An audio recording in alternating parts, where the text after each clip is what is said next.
viewers, hi mga karag-karag. Welcome back to my vlog. Isang napakagandang umaga sa inyong lahat mula dito sa Doha, Qatar. At ito na ang aking top 5 choices sa Best in National Costume para sa akin, para sa sariling opinion ko lang, sa sariling taste ko lang, sa sariling mata ko lang mga karag-karag. Kanya-kanya tayo ng choices, kaya wag na kayong mabash kung ito yung napili ko na mga pa-national costume para sa akin. Base sa napanood ko lang mga karag-karag ha, respetuhan lang tayo ng mga opinion dito. So ito na, ang pasok sa top 5 ko is si Miss Rabia Mateo. Yung binigay ni Rabia Mateo, a modern na national costume. So the way niya irampa din, nagustuhan ko kasi kahit sobrang bigat nun, parang ang gaan lang niya tingnan na naglakad sa kanyang national costume. Kaya pasok si Rabia Mateo sa akin sa top 5 sa Best in National Costume. At next sa akin mga karag-karag si Miss Nepal.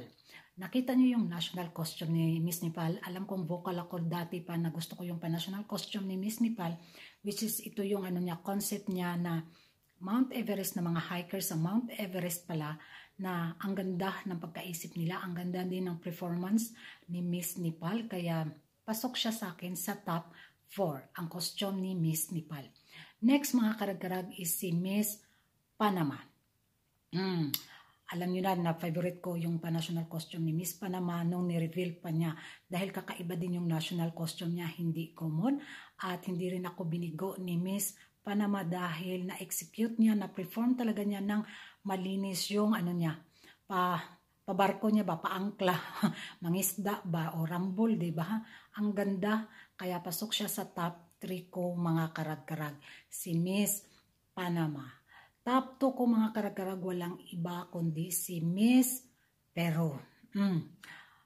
Ang linis ng performance ni Miss Peru mga karag-karag, ang ganda ng pagka-execute ng national costume niya, ang galing ni Miss Peru, talagang wow. Naano ako sa kanya ba, na-impress talaga ako sa performance niya mga karag-karag. Ang ganda rin ng national costume niya ha, tapos the way niya ganon-ganon yung pakpak. Wow, ang galing ni Miss Peru. Talagang lalaban. Isa lang malayan ko mga karag-karag na wala yung mga tattoo ni Miss Peru. Siguro tinakpan talaga ng mga makeup, kaya todo bigay si Miss Peru sa kanyang pan-national costume. At ang nagtapuan sa akin mga karag-karag ay si hindi ko in-expect nga na talagang airplane yung dadalhin nila sa national costume sa Miss Universe. At yung concept is parang nag-ano ng mga turismo sa Bahamas, yung isla nila doon, di ba? Ang ganda. At nakakabilib, na-impress ako kay Miss Bahamas sa kanyang national costume, kaya top 1 siya sa akin mga karag-karag. Ayan ang mga karag-karag, yan lang yung napili ko. At ano ang masasabi nyo? Kanino mga national costume ang top 5 sa inyo? Comment below. Mag-ingay tayo sa comment section. And that's all for today. Kita-kits tayo sa next vlog ko. And don't forget to subscribe my channel. And thank you for watching. Bye-bye!